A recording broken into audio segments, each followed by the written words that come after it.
coup, je voulais partir pour premièrement apprendre, améliorer mon anglais. Parce que ça fait une expérience en plus, et voilà, je voulais quitter la Belgique, je voulais découvrir d'autres pays, d'autres cultures. En fait, je voulais partir parce que je voulais découvrir des nouvelles cultures, de nouveaux endroits à visiter. Pour améliorer mon anglais, ainsi que mon espagnol, pour rencontrer d'autres gens, pour voir de nouveaux horizons. Je suis partie pour avoir une nouvelle expérience et avoir plus d'autonomie.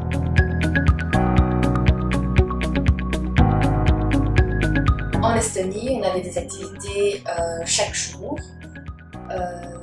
autour du thème d'Internet, les réseaux sociaux, et le lien et la relation qu'avaient les jeunes avec Internet. Le premier projet que j'ai participé, c'était un Erasmus+ en Italie. On apprenait à se connaître. C'était survivre sans Internet pendant 10 jours. C'était du débat, voir un peu les idées de chacun, vu qu'on était 8 pays quand même, à travers toute l'Union Européenne, donc il y a les changements de culture qui vont avec. En Angleterre, je suis restée 3 mois et demi en tant que fille au pair.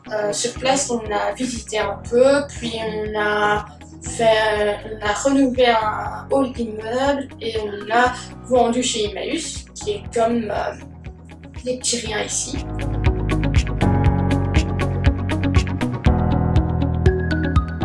J'avais peur.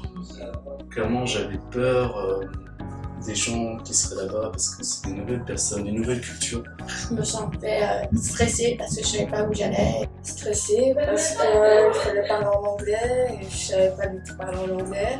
Très excitée à l'idée de partir. Avant de partir en Italie, je me sentais serein, même si on partait un peu dans l'inconnu vis-à-vis du projet.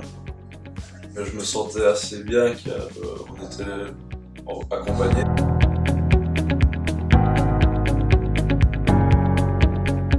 Oui, ça me faisait peur au début.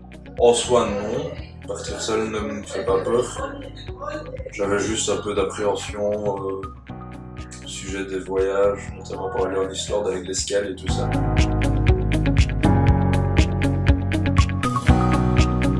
J'ai pu découvrir que, à l'heure actuelle, certaines personnes construisent toujours des murs en terre.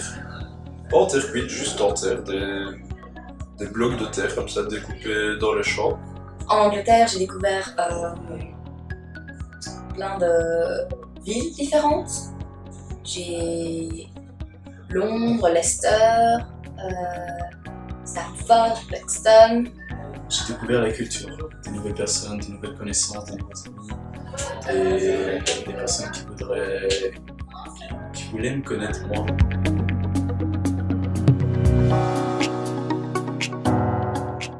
Dormir dans un aéroport. Voyager seul, découvrir de nouvelles personnes, sans parents, de l'autonomie dans le sac. Repeindre. Prendre l'avion, pour moi c'était une première.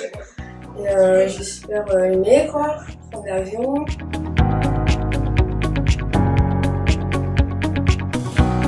Le plus compliqué en Italie, c'était vraiment l'intégration au groupe.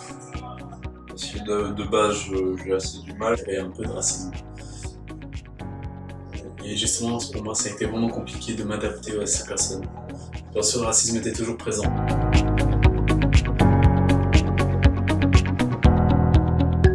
Une chose qui m'a réellement aidé, c'est le fait qu'on n'avait pas eu de wifi. Du coup, on a dû vraiment se serrer les coudes. Et ça a peut-être ennuyé beaucoup de gens la première demi-heure, mais moi je pense que ça a fait le séjour de tout le monde. En apprenant qui est vraiment la personne.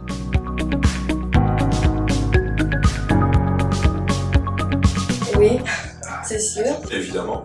Oui, certainement. Oui, vu que je pars maintenant en 9 mois. Bien sûr.